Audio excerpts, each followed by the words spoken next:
Hello everyone, welcome to new video tutorial. आजको video ट्युटोरियलमा हामी फोटोशप अन्तर्गत ड्रप स्याडो स्टाइलको बारेमा सिक्न गइरहेका छौं।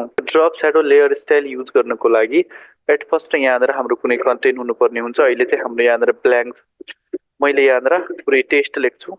मैले टाइप टुलमा क्लिक गरे। अब यहाँनिर चाहिँ मैले कुनै एउटा ठाउँमा क्लिक गर्छु र त्यसपछि अहिले हाम्रो फन्ट चाहिँ यो रहेको छ र यहाँनिर म खण्ड फन्ट राख्छु र खण्ड फन्टको जुन डाउनलोड गर्ने लिंक छ त्यो म डिस्क्रिप्सनमा पनि राखिदिने छु।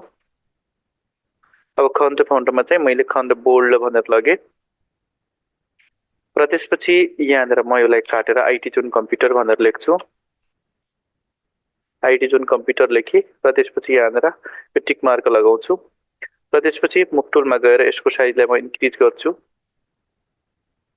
इन्टर क्लिक गरे र त्यसपछि अब म यहाँनिर 3 डटमा गएर सिलेक्सनको सट्टामा यहाँनिरबाट क्यानभास राख्छु र यसलाई सेन्टरमा राख्छु र त्यसपछि यहाँनिर हामी अब भर्टिकली पनि सेन्टरमा राखौं। यति गरिसकेपछि यसलाई म अलि जुम गर्छु र त्यसपछि हामीले जुन लेयरमा ड्रप स्याडो स्टाइल एप्लाई गर्नुपर्ने हो त्यो लेयरलाई सिलेक्ट गर्ने। जस्तै टेक्स्टको लेयरमा हामीले ड्रप स्याडो स्टाइल एप्लाई गर्नुपर्ने हो, त्यसैले मैले यो लेयरमा क्लिक गरे र त्यसपछि अब हामीले ड्रप स्याडो जुन लेयर स्टाइल छ त्यसलाई एप्लाई गर्नको लागि यहाँनिर एपेक्समा क्लिक गर्नुपर्ने हुन्छ र त्यसपछि यहाँनिर ड्रप स्याडो भनेर दिएको छ, यो म माउसको लेफ्ट क्लिक गर्ने र त्यसपछि यहाँनिर लेयर स्टाइल भनेर एउटा डायलग बक्स ओपन हुनेछ र हामी यहाँनिरबाट लास्टमा ड्रप स्याडो भनेर दिएको देख्न सक्छौं र यहाँनिर हाम्रो ड्रप स्याडो एप्लाई भइसकेको छ, योमा टिक मार्क लागिसकेको छ र त्यसपछि यहाँनिरबाट ड्रप स्याडो भनेर दिएको छ र स्ट्रक्चर दिएको छ। यहाँनिर चाहिँ ब्ल्यान्ड मोड चाहिँ मल्टिप्लाई रहेको छ। यदि फर्स्ट टाइम युज गर्दै हुनुहुन्छ भने यहाँनिर यस्तो सेटिङ हुनेछ। यसलाई चेन्ज कसरी गर्ने भनेर म बताउँछु र ब्ल्यान्ड मोडलाई चाहिँ तपाईहरुले आफ्नो हिसाबले मिलाउन सक्नुहुनेछ। जस्तै मैले चाहिँ नर्मल राखे र ओपेसिटी चाहिँ 35% छ। यो ओपेसिटीलाई तपाईहरु यसरी बढाउन सक्नुहुन्छ। यहाँनिर बढाउने बित्तिकै अलि स्याडोको ओपेसिटी बढेको देख्न सक्नुहुन्छ र त्यस्तै गरेर यहाँनिर तपाईहरु डिस्टेन्स स्याडोको डिस्टेन्स कति राख्ने भन्ने कुरालाई यहाँनिरबाट राख्न सक्नुहुन्छ र त्यस्तै गरेर यहाँनिरबाट स्पिड कति राख्ने त स्याडो र स्याडो कलर चेन्ज गर्ने हो भने यहाँनिर क्लिक गरेर यहाँनिरबाट स्याडो कलरलाई चेन्ज गर्न सक्नुहुनेछ र त्यस्तै गरेर यहाँनिर स्याडोको साइज तपाईहरु राख्न सक्नुहुनेछ आफूले चाहे अनुसारको। यो डिस्टेन्स स्पिड र त्यस्तै गरेर यो डिस्टेन्स र यहाँनिर चाहिँ स्याडोको जुन कन्ट्रोलर भनेर दिएको छ क्वालिटी अब कस्तो टाइपको राख्ने त यहाँनिरबाट चुज गर्न सक्नुहुनेछ। यहाँनिर चेन्ज भइरहेको देख्न सक्नुहुनेछ।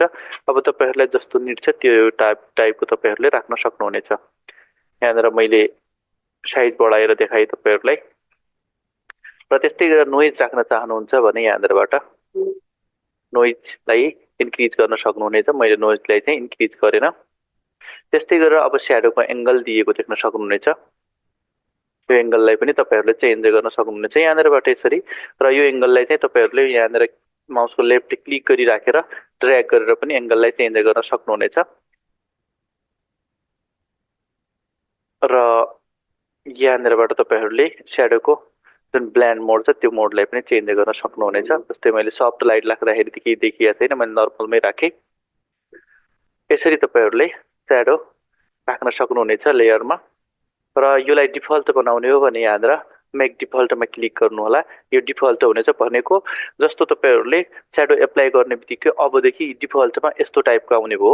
मेक डिफल्ट गर्यो भने अब यहाँनिर रिसेट पनि गर्न सक्नुहुनेछ। रिसेट टु डिफल्ट भनेको हामीले जस्तो डिफल्टमा पहिला राखेका छौं या पहिलादेखि छ त्योमा हामीले यो राखेको जस्तो स्याडो हामीले मिलाएको सेटिङलाई हटाउनु पर्यो भने रिसेट टु डिफल्टमा क्लिक गर्नुपर्ने हुन्छ।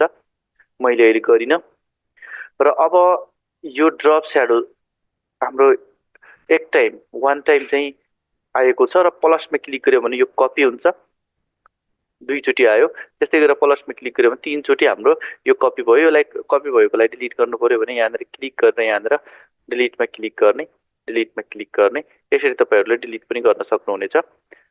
मैले ओकेमा क्लिक गरे। यसरी तपाईहरुले ड्रप स्याडो इफेक्टको युज गर्न सक्नुहुनेछ। अब हामीले टेक्स्टमा मात्र नभइकन कुनै पनि जस्तै सेभ भएपछि या कुनै अरु फोटोको लेयर भएपछि तिनीहरुमा पनि हामी यो स्टाइल राख्न सक्छौं। जस्तै मैले यहाँनिरबाट सेप ड्र गरेँ र चिप्टरसँग मैले यसलाई स्क्वायर बनाएँ र त्यसपछि यहाँनिर फिल कलर हाम्रो ब्ल्याक रहेको छ, स्ट्रोक कलर छैन। अब यसमा पनि हामीले स्याडो ड्रप गर्नु पर्यो भने सेम तरिकाले एपेक्समा क्लिक गरेर ड्रप स्याडोमा क्लिक गरौँ र यहाँनिरबाट तपाईहरूले स्याडो आएको देख्न सक्नुहुन्छ।